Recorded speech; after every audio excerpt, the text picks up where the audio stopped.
This is my Lurong living video testimonial. I started the challenge with about 30 some odd people at my box, CrossFit BGI in West Palm Beach.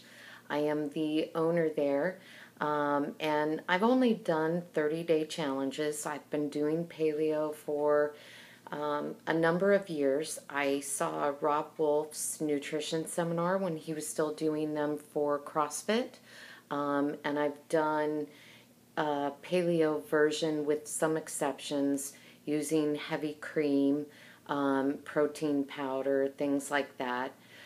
So this challenge came at a really good time for me. I had come off of an injury, wasn't doing CrossFit for about 9 weeks, and I'm an all-or-nothing personality. So when I'm not working out, I'm not eating well. When I'm not eating well, I'm not worried about taking vitamins and supplements.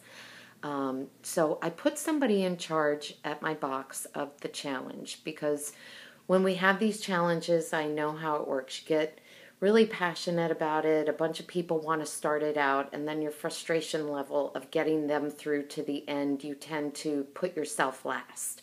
And I knew I needed this challenge for me. So I had asked one of my clients, Mars Smith, who is very passionate about nutrition.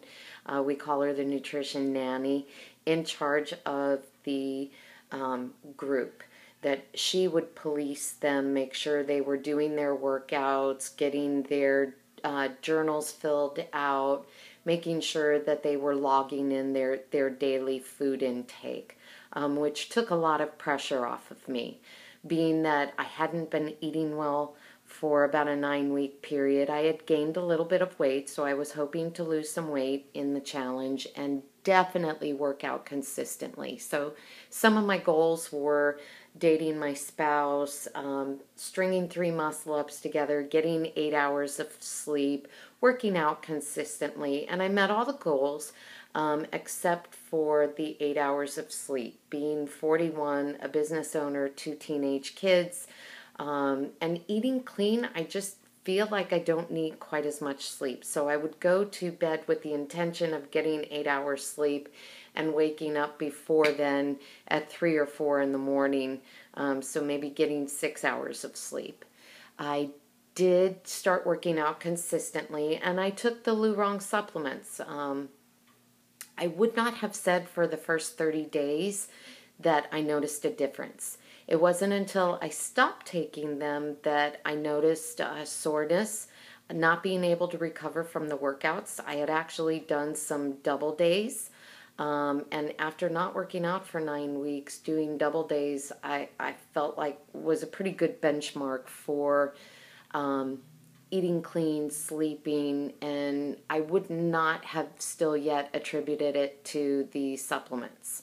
I had been taking Progenics before and had noticed a difference right away when I was taking it. So it wasn't until I stopped taking Lurong, I was still taking Progenics, that I noticed I was sore after the workout. So I started the supplements back up again, and would recover almost immediately after a hard workout. So that is one of the things that I'll take away from the challenge, continuing the supplements.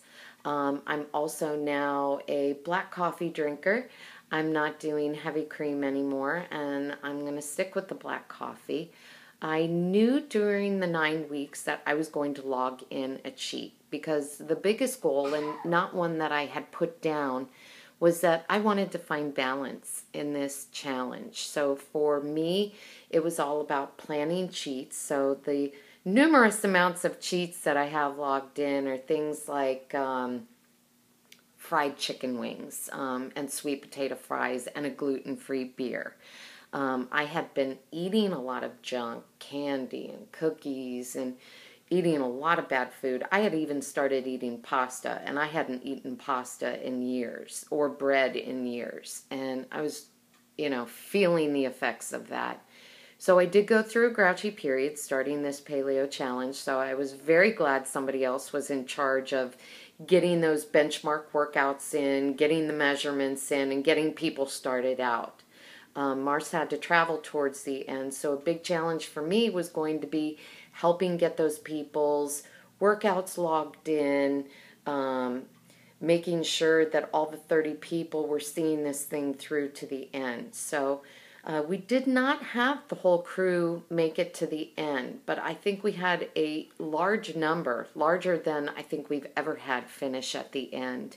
And for myself, the wheels usually come off at the end, even doing shorter challenges. So I was very proud of the fact that I only had a few cheats logged in at the end, but like I said, it was things like, sweet potato fries, gluten-free beer, using Progenics to make a protein bar that I could eat when I got a sweet tooth, as opposed to only taking it post-workout. So I appreciate my box doing this challenge with me. And for everybody that saw it through to the end. I appreciate Mars for getting us all started on this and helping us see it through to the end and making it successful. And I appreciate Lurong for doing it at the time that I needed it. And I'm, like I said, going to keep on with the supplementation, taking away a new lifestyle change for me of getting rid of heavy coffee and hopefully getting my cholesterol under 210. So thank you very much.